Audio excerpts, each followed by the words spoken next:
Have you ever stopped and just wondered? Like, truly wondered if the world you're seeing is real, or if your own thoughts are even yours? Well, these are the exact kinds of questions that kept one of history's greatest thinkers, René Descartes, up at night.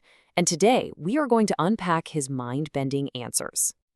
Look, I'll be honest, the first time I tried to read Descartes, I felt totally overwhelmed. It's like trying to read a blueprint written in a language you don't speak. But here's the secret I learned. You don't actually need to be a genius to understand him. You just need the right key. You have to understand, Descartes wasn't just trying to patch a few holes in the roof of human knowledge. Oh no, he wanted to bulldoze the entire building, right down to the foundation, and rebuild the whole thing from scratch. He was convinced that for centuries, everything we thought we knew was built on nothing but flimsy tradition and assumptions. He was on a mission to find solid ground. So how on earth did he do it? I mean, how does one person even start to question everything? Well, the answer is in his method. Descartes created this incredible tool for taking apart old ideas and building new ones. And in this explainer, we're going to learn exactly how it works. So before Descartes could build anything new, he first had to clear the site. He needed to get rid of all the old, unstable junk. And his tool for demolition was so powerful, it could shatter even our most solid beliefs. It was called the method of doubt. Now, when you hear Cartesian doubt, don't think of some gloomy pessimist. It's not about that at all. Think of it more like a rigorous scientific process. Descartes decided he would systematically test every single belief he held. He was looking for any tiny flaw, any crack, any possible reason to doubt it. He was hunting for absolute certainty, and he wasn't going to settle for anything less. And trust me, he was not messing around. He put it this way himself. If you would be a real seeker after truth, it is necessary that at least once in your life you doubt, as far as possible, all things. Just let that sink in. All things. That's a pretty radical idea, right? To question everything you've ever been taught, everything you see, everything you feel. But for Descartes, it was the only path to real truth. But he didn't stop there. He pushed this method to its absolute mind-bending limit. He said, okay, what if there's an evil demon, a super powerful being whose entire goal is to trick me, feeding my mind a constant stream of illusions, a world where literally nothing is as it seems. This is his famous evil demon hypothesis. And yeah, it's a terrifying thought. But for Descartes, it was the ultimate stress test. He figured if he could find just one single thing that he could be sure of, even if this evil demon was real, then he would have finally found his unshakable foundation. So is there anything that could possibly survive this ultimate deception? I mean, is there anything at all that we can know for sure? Descartes' answer was a resounding yes. And this one little discovery would literally change the course of Western philosophy forever. So here it is, the big question. After tearing everything down, what's left?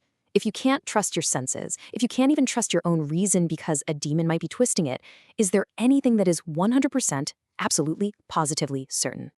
Descartes' answer was so simple yet so incredibly profound. He realized that even if an evil demon was trying to deceive him, in order for him to be deceived, he had to exist. The very act of doubting his existence proved that he existed. I think, therefore I am. This was it. This was the bedrock, the solid ground he had been searching for. It was the one single thing he could know for certain, even in a world controlled by an evil demon. And from this one tiny point of certainty, he was about to rebuild the entire universe of knowledge. Okay, so Descartes found his foundation. He knows he exists as a thinking thing. But what does that actually mean? What is this I that's doing all the thinking? And how does it relate to the physical world, to our bodies? Well, this is where things get really, really interesting. Descartes' next move was, well, pretty radical. He argued that your mind and your body are two totally, completely different types of stuff. The mind, he said, is a thinking, non-physical substance. It doesn't take up space. The body, on the other hand, is a physical machine. It's just material stuff governed by the laws of physics. So you've got these two distinct realms. On one hand, the world of the mind. It thinks it's not extended in space, and you can't divide it into pieces. On the other hand, you have the body. It's an unthinking machine, it's extended, it takes up space, and you can divide it. For Descartes, these two things, mind and body, were fundamentally separate. Okay, but wait a second. If the mind and the body are totally separate things, how do they talk to each other, right? How does a non-physical thought, like, I want to raise my hand, make your very physical arm actually move? This is one of the biggest puzzles in Descartes' philosophy, and people are still arguing about it today. And if you want to dive deeper into this stuff, I've got just the thing for you. Seriously, if you want to really unlock Descartes' world, there is no better guide than the Descartes Dictionary by Isaac Volpe. Every single term we've talked about today, from Cartesian doubt to the Cogito, it's all in here, explained clearly.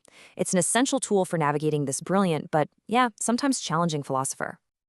And this dictionary is your key to a whole universe of other wild ideas. You can learn about his strange theory of animal spirits, his incredible analysis of dreams, his proofs for the existence of God. It really is a journey into one of the most powerful minds in history, and you are not going to want to miss it. So, if you're ready to take the next step on your own philosophical journey, I really can't recommend the Descartes Dictionary enough. It's the perfect companion to have by your side as you explore the work of this amazing thinker. So, ready to unlock the secrets of Descartes' mind for yourself? Just click the link down in the description to grab your copy of the Descartes Dictionary. Think of it as an investment in your own intellectual adventure. Trust me, it's one you won't regret. So, I'll leave you with this final thought to chew on. If your mind and your body really are two completely separate things, where are you? Are you just your mind? Are you your body? Or are you somehow in between?